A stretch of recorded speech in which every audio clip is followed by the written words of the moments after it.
Hello guys, welcome back for another video from iTechno. Now today I want to show you guys how to install Android 4.3 on the Samsung Galaxy S3. Now Android 4.3 isn't out just yet in the UK. It's out in Ireland, but not just yet in the UK. This is actually the Irish version, but it will install perfectly fine in the UK and in many countries as long as your model is the GTI 9300. If your model's that, it's fine. If it's any of the other models, don't try it because it'll probably mess up your phone. So things you should know before installing this is that really it's going to wipe all your data, and even if it doesn't wipe all your data, I do suggest you wipe it yourself as it will make the ROM run a lot smoother. So obviously first of all, wipe all your data, or you can do it after you've installed the ROM, your choice.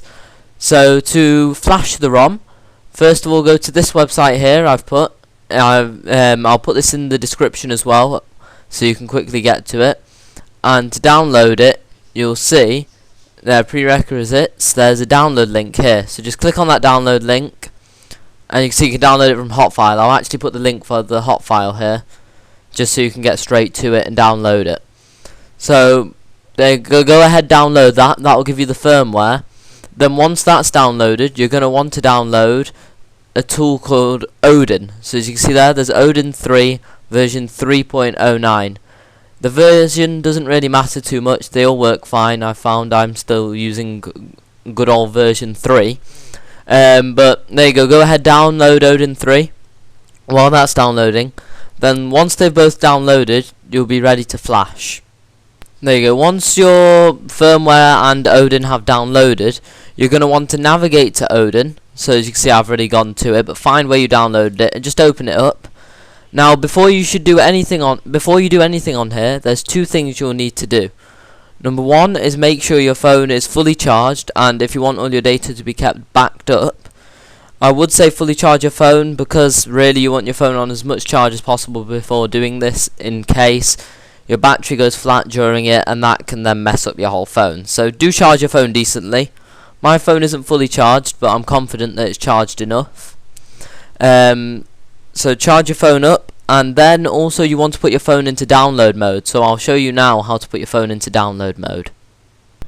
Okay, so to put your phone into download mode, first of all you want to unplug it from any charger or anything you've got it plugged into. So just unplug it, and once it's unplugged, simply power off. So as you can see here, if I click then power off, just that one there, and OK. It's shutting down, and wait for it to fully shut down. You can tell when it's fully shut down from the LED. Once that goes off, it's fully shut down.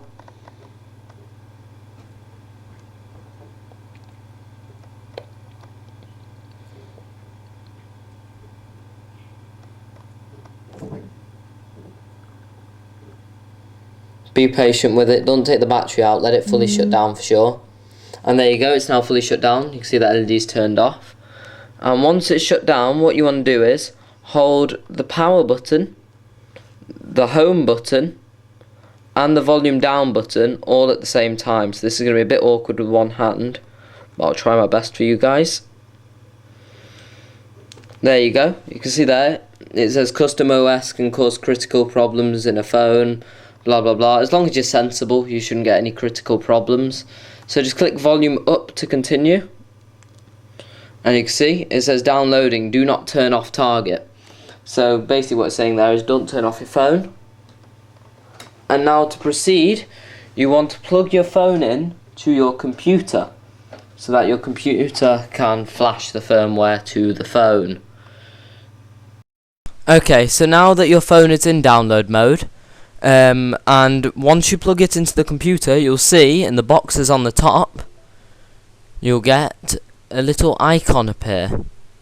There you go, you can see there, 0.9. That's just saying your phone's connected. So to flash the firmware, you want to click on this PDA button here. Don't click phone, click PDA.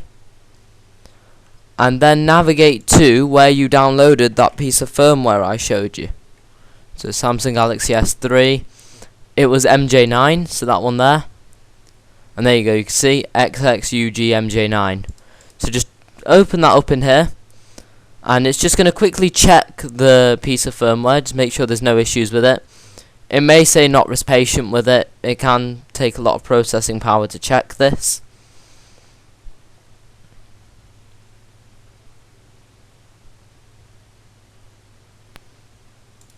There you go, as you can see, it's now checked the file and it's loaded up in there. Now what you want to do is tick auto reboot and tick F reset time. You don't need to tick anything else unless you know what you're doing. Just, if you don't know what you're doing, don't tick anything else. Only tick auto reboot and F reset time. Double check your phone's plugged in.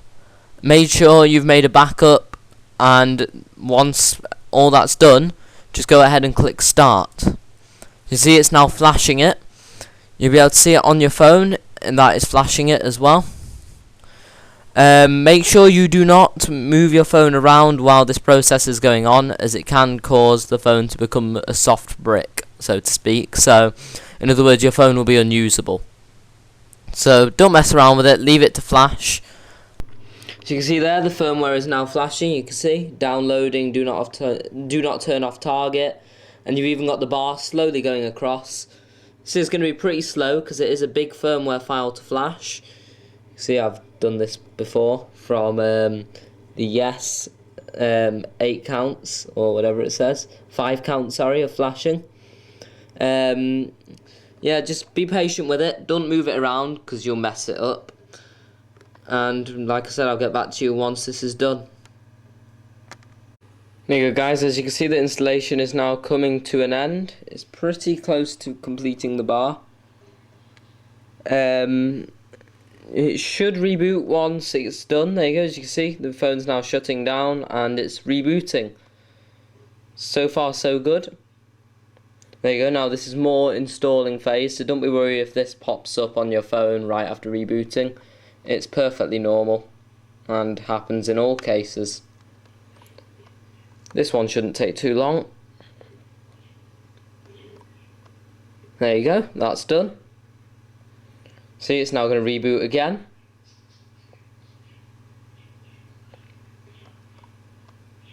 There we go, phone's rebooting. You can see the Samsung boot logo.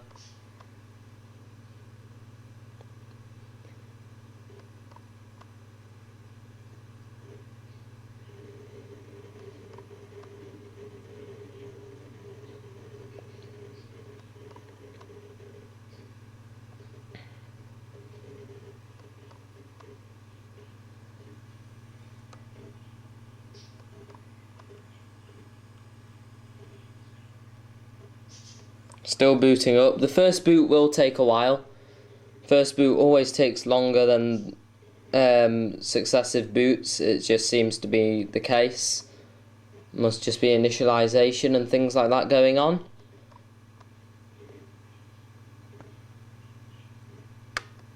Your phone will then start to do this. This is just because the Dalvik cache has been wiped by installing the new firmware.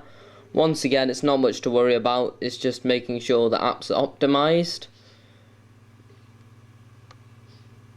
So, in other words, just make sure they're all running as they should on this operating system.